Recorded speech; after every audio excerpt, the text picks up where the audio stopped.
traverse le Guatemala pour se jeter dans l'océan. Et avec lui, 3% de la pollution plastique mondiale. Irma vit sur les bords de l'affluent le plus pollué. Depuis qu'elle a 10 ans, elle ramasse les ordures à main nue pour ensuite les revendre. Ça, c'est de la ferraille.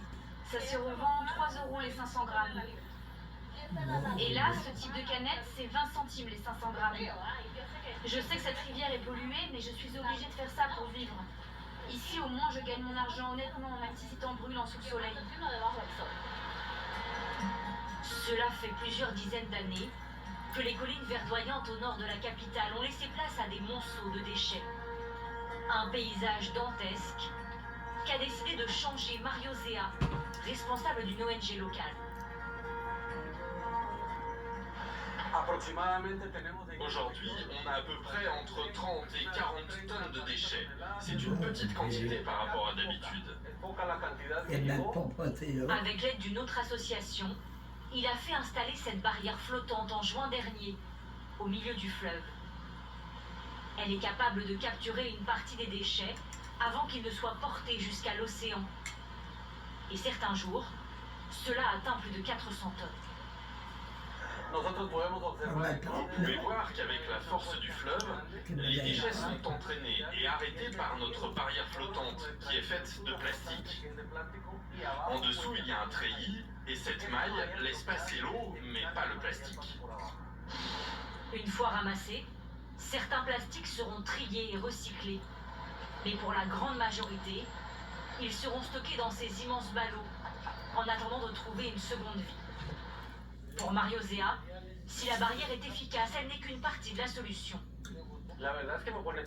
Cela me rend triste que nous ne comprenions pas que nous faisons partie de la nature, que nous devons en prendre soin.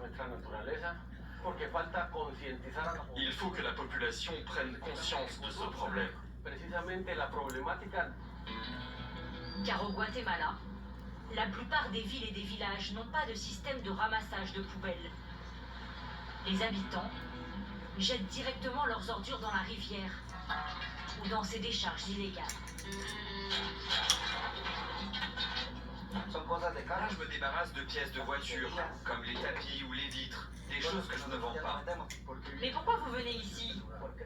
Parce qu'à la déchetterie centrale de la ville, ils ne nous laissent pas rentrer. Ils disent que nous devons payer, mais on ne sait jamais vraiment le prix. Et si la police passe, vous risquez quoi? C'est illégal, donc une amende. Le phénomène a pris tellement d'ampleur que le cours du fleuve a même été modifié. Les berges grignotées par les poubelles. Juan Francisco Silva a vu la transformation de son village en quelques années. Ici, avant, il y avait des orangers, des manguiers là-bas, et même des bananes plantains. Désormais, l'eau est si polluée qu'il est impossible de s'en servir pour cultiver la moindre parcelle de terrain. Les déchets sont pleins de produits chimiques, comme le chlore et les acides. Tout cela se répand et contamine l'eau et les sols autour de la rivière.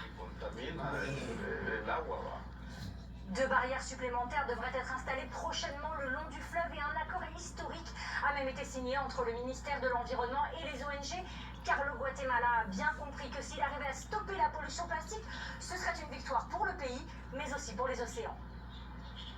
Ils confirment leur statut de patron des traversées transatlantiques dans la